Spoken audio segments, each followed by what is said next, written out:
warahmatullahi wabarakatuh. Perkenalkan, nama saya Wahyu Andika, kelas reguler A, NIM 133, materi farmakognosi.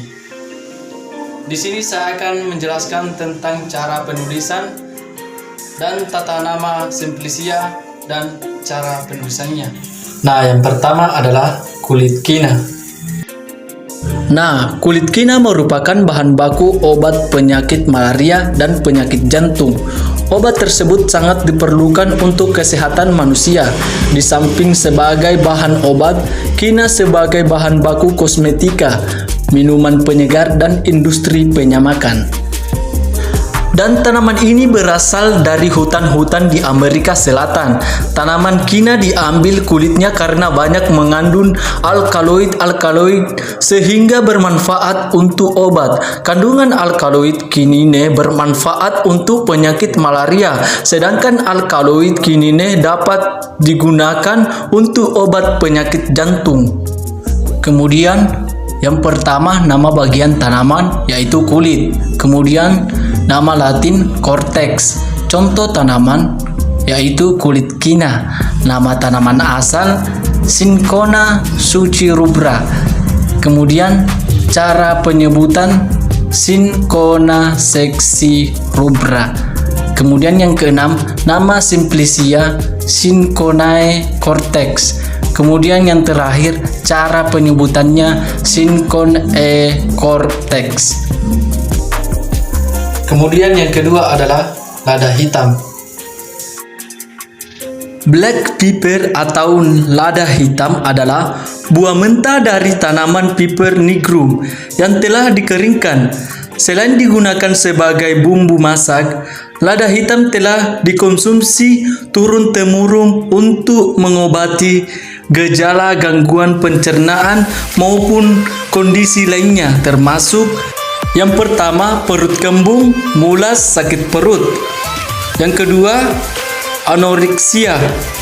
Ketiga, ulcus pepticum. Keempat, nyeri perut dan kram. Kelima, diare dan sembelit. Kemudian bronkitis. Dan yang terakhir adalah kanker. Dan obat herbal ini juga telah digunakan untuk mengobati kelainan sendi dan pernapasan serta untuk merangsang proses mental. Lada hitam digunakan secara eksternal untuk mengobati neuralgia dan kudis. Kemudian nama bagian tanaman yaitu buah. Nama Latin fructus.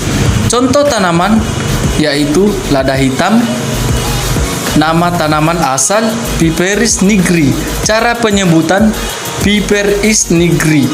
Nama Simplicis Piperis nigri fructus. Cara penyebutannya Piperis nigri fructus. Nah, yang ketiga, akar manis. Nah, akar manis adalah penyebutan untuk akar dari tumbuhan Glycyrrhiza glabra. Tanaman akar manis ini juga merupakan tanaman sejenis polong-polongan yang berasal dari Eropa Selatan dan beberapa bagian wilayah Asia.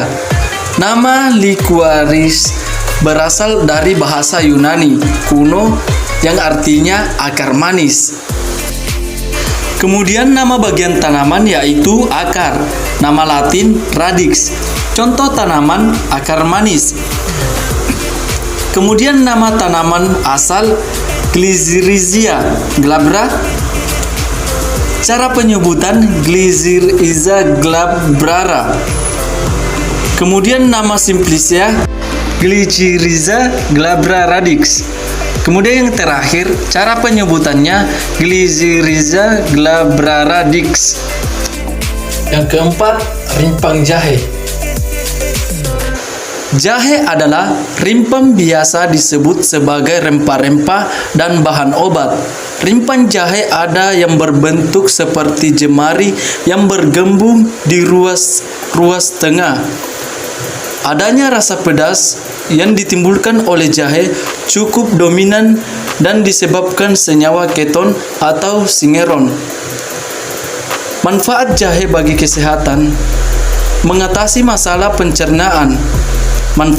Manfaat jahe memiliki sejarah panjang dalam mengatasi masalah terkait pencernaan, mengurangi mual, mengurangi rasa sakit, membantu proses detoksifikasi, dan mencegah penyakit kulit.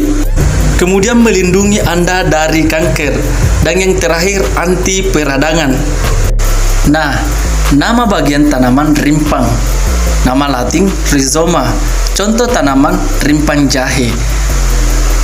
Nama tanaman asal Zingiber officinale. Cara penyebutan Zingiber officinal. Nama Simplicia Zingiberis rhizoma. Kemudian yang terakhir, cara penyebutannya Zingiber is rhizoma. Nah, kemudian yang kelima, bunga melati.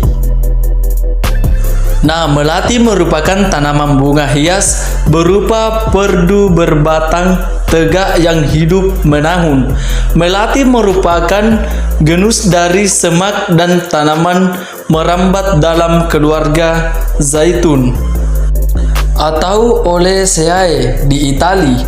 Melati casablanca atau Jasminum officinale yang disebut Spanish jasmine ditanam tahun 1692 untuk dijadikan parfum.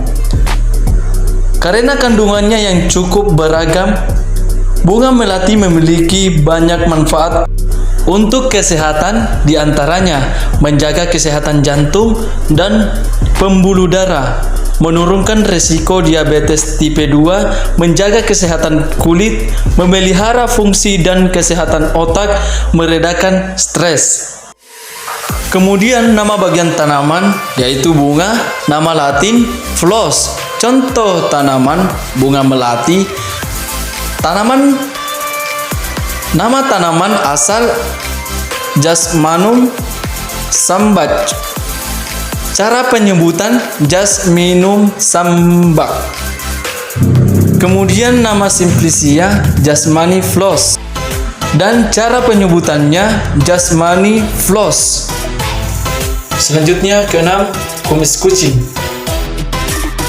Nah, Orthosiphon aristatus atau dikenal dengan nama kumis kucing termasuk tanaman dari famili Lamiaceae atau Labiatae. Tanaman ini merupakan salah satu tanaman obat asli Indonesia yang mempunyai manfaat dan kegunaan yang cukup banyak dalam menanggulangi berbagai penyakit. Kemudian manfaat kumis kucing yang paling umum adalah untuk mengobati asam urat. Di samping itu masih ada manfaat lainnya yang Anda perlu ketahui. Kemudian nama bagian tanaman yaitu daun, nama Latin Phloium. Contoh tanaman kumis kucing.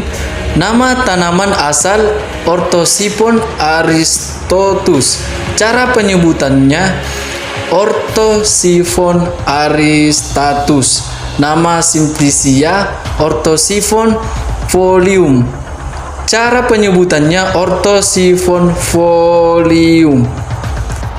Dan yang terakhir adalah dari tanaman pala.